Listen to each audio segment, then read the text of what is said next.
औज़ुबिल्लाहिमिनश्शैतानिर्रजीम बिस्मिल्लाहिर्रहमानिर्रहीम। आज हम इस वीडियो में इस बारे में सीखेंगे कि किस तरह अगर हमारे पास एक वर्ड दिया हुआ हो और उस वर्ड में किसी भी लेटर की प्रोबेबिलिटी कैसे फाइंड करते हैं।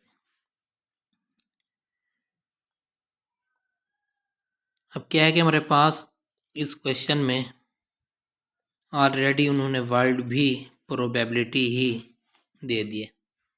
ये लाजमी नहीं है कि प्रोबेबिलिटी फाइंड करने के लिए हमारे पास वर्ड भी प्रोबेबिलिटी ही होगा, तब हम किसी लेटर की प्रोबेबिलिटी फाइंड कर सकते हैं, अदरवाइज नहीं कर सकते। तो ऐसा पॉसिबल नहीं है। क्वेश्चन में वर्ड कुछ भी हो सकते हैं। यहाँ तो मतलब सिर्फ यही है कि हमने समझना है कि किस तरह किसी भी लेटर की प्रोबेबिलिटी फाइंड कर सकते हैं। फर्स्ट ऑफ ऑल क्या है कि हमारे पास प्रोबेबिलिटी पी ऑफ ए की फाइंड करनी है।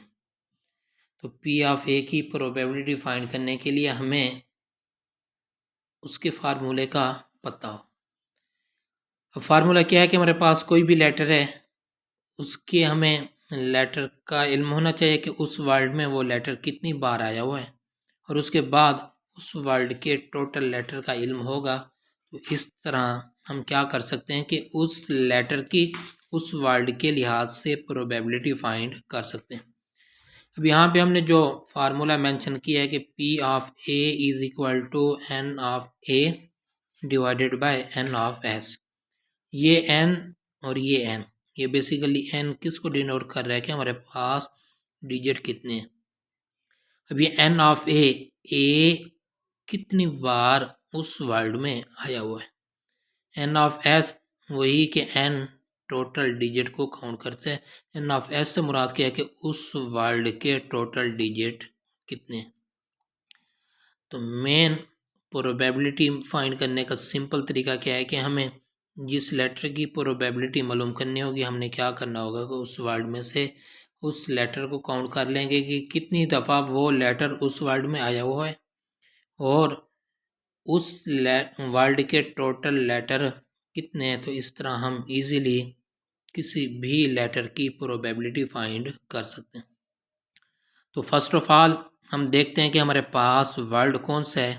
फर्स्ट नंबर पे हमारे पास क्या गिवन दैट है कि पी, सेकंड पे आर, थर्ड पे ओ, फोर्थ पे बी, फिफ्थ पे ए, सिक्स पे बी, सेवन पे आई, एट पे एल, नाइन पे आई, 10 पे टी और 11 पे वाई। तो इस तरह हमने बारी बारी हर लेटर को अलग-अलग मेंशन भी कर दिया, और इस तरह हमारे पास काउंटिंग भी हो गई कि ये जो लफ्ज़ या वर्ड प्रोबेबिलिटी लिखा हुआ है उसके टोटल लेटर कितने हैं। तो हम मेंशन कर सकते हैं कि एन ऑफ एस मतलब वर्ड के टोटल लेटर कितने हैं, 11। नेक्स्ट हमने क्या मालूम करना है कि इस वर्ड प्रोबेबिलिटी में जिसकी प्रोबेबिलिटी फाइंड करनी है, किसकी प्रोबेबिलिटी फाइंड करनी है, ए की फाइंड करनी है। तो हमने इस वर्ड प्रोबेबिलिटी में ए को काउंट करना है कि ए कितनी दफ़ा आया हुआ है।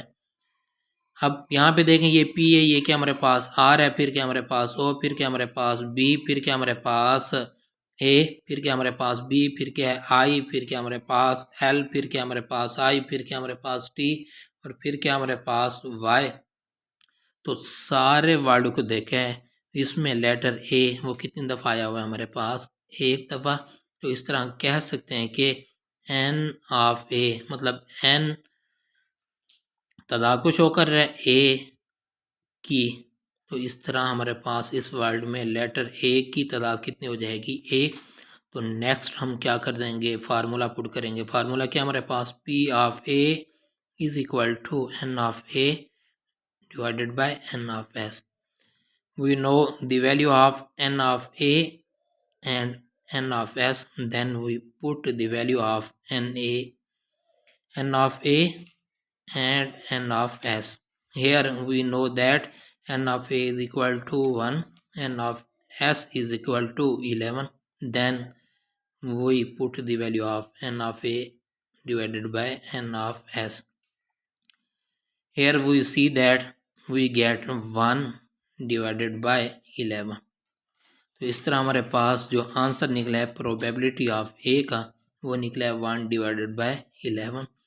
तो इस तरह हम बखूबी जो भी वर्ड दिया होगा उसमें किसी भी लेटर की प्रोबेबिलिटी इजीली फाइंड कर सकते हैं।